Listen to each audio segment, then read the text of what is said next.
This video is brought to you by Nebula. Today, a constitutional standoff in the US as Texas defies the Supreme Court.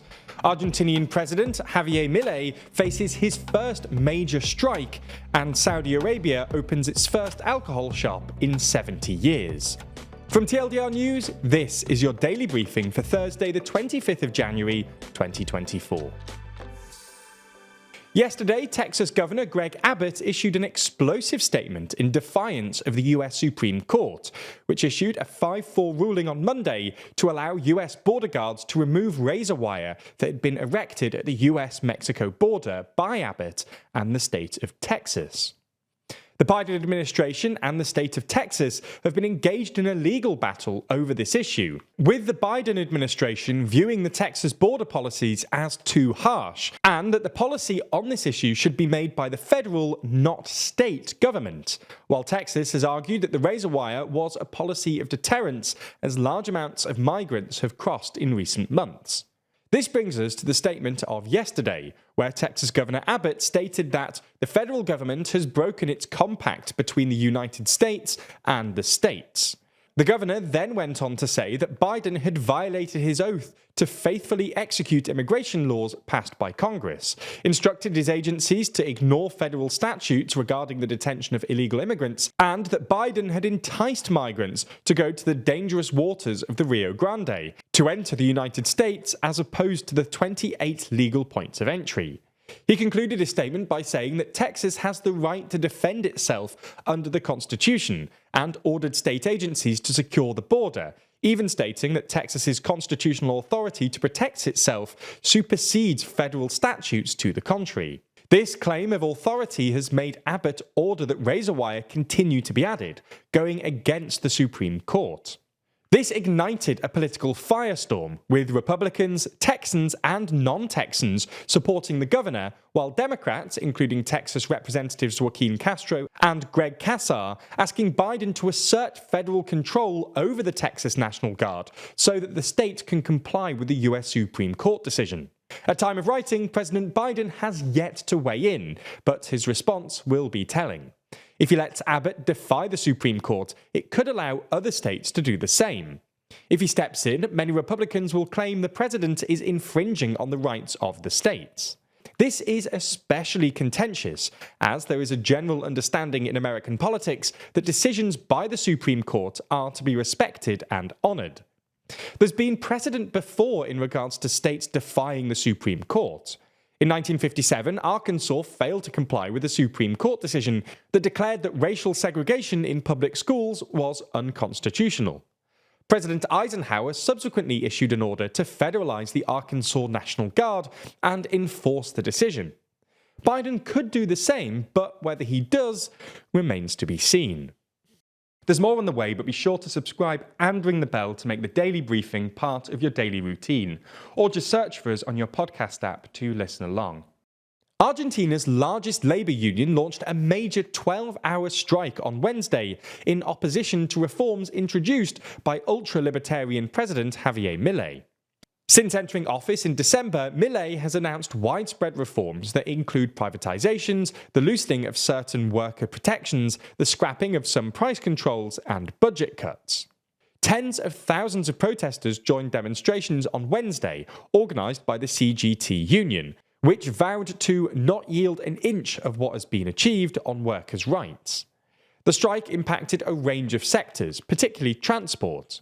Argentina's flag carrier cancelled almost 300 flights, affecting more than 20,000 passengers. It's said to be the earliest mass strike ever called against a new Argentine government, occurring just 45 days after Milei was inaugurated. But the government does not look like it'll back down anytime soon, with the security minister denouncing what she called mafia labour unions, managers of poverty, complicit judges, and corrupt politicians. The strike is not the only thing threatening to hamper Milei's agenda. Dozens of lawsuits are underway challenging his policies, and a court froze a chapter of his so-called mega decree. Additionally, Milei's party is only Parliament's third largest group. despite him comfortably winning the presidential election, having been propelled to victory, promising to turn around Argentina's dire economic situation, with inflation above 200% and poverty levels at 40%.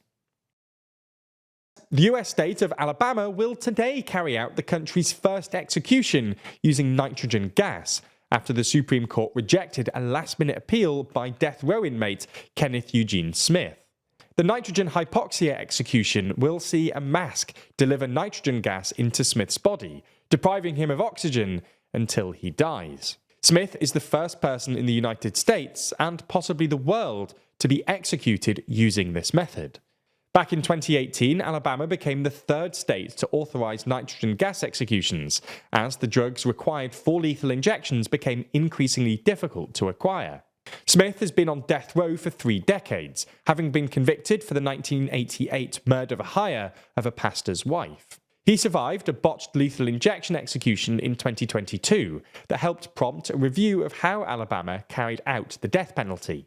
The state of Alabama has called nitrogen hypoxia perhaps the most humane method of execution ever devised, but the UN Human Rights Agency has warned that it could subject Smith to cruel, inhumane or degrading treatment, or even torture.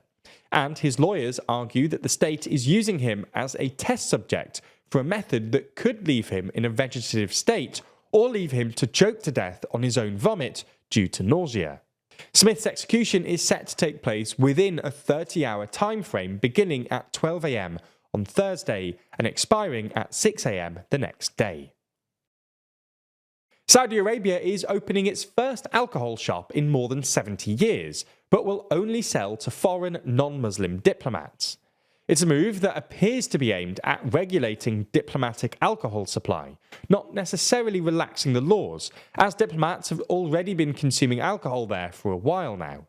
Foreign embassies in Saudi Arabia already have shops to sell alcohol to diplomats, while diplomatic pouches can contain alcohol and be moved across borders without facing normal legal procedures. There's also a thriving black market for alcohol. The new shop, located in Riyadh's diplomatic quarter, will only be accessible to registered diplomats who will need to use a designated app to verify their identity and make purchases. The guidelines also establish a point system to limit monthly alcohol sales, allowing up to 40 litres of spirits, 80 litres of wine and 240 litres of beer. Saudi Arabia, led by Crown Prince Mohammed bin Salman, is pursuing an agenda to develop the nation into a regional finance and tourism hub.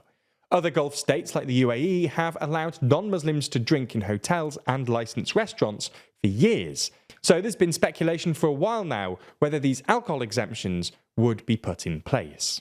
And finally, some uplifting news. A rhinoceros was impregnated through embryo transfer, a breakthrough that has raised hopes of saving the nearly extinct northern white rhino.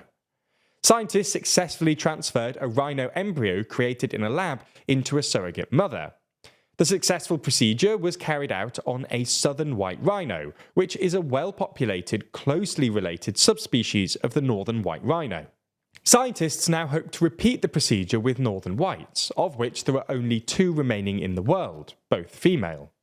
Using frozen semen and eggs harvested from now dead northern whites, embryos can be created and implanted into a surrogate southern white rhino. You've no doubt been following along with the news from Israel and Gaza, but if you want a better understanding, to dive deeper into the history of the region, then you should check out Real Life Law's hour-long documentary about the tensions and fighting between Israel and Gaza going back decades. That video, by the way, is part of Real Life Law's Modern Conflict series, where they regularly run through major ongoing conflicts from Lebanon's civil war to everything going on in Myanmar and the Turkish-Kurdish conflict. It's an incredible series, and it's exclusively available on our streaming service, Nebula. As you likely know, Nebula is the service we built with a bunch of our creator friends, and is the home to tons of smart educational content from all your favourite creators. The best part is that by signing up, you not only get access to exclusive series like Modern Conflicts, China Actually from Polymatter, or The Logistics of X from Wendover Productions, it also directly supports TLDR. That's because when you sign up, you contribute to the budget of these big budget documentaries, and it helps us grow and expand our ambitions. So if you sign up using the link below, you can support us directly and get 40% off Nebula's annual plan. That's less than £2 a month, which is an incredibly good price for an independent streaming service which not only supports creators but also provides you with tons of ad-free and exclusive content. Thank you for your support and for backing Nebula.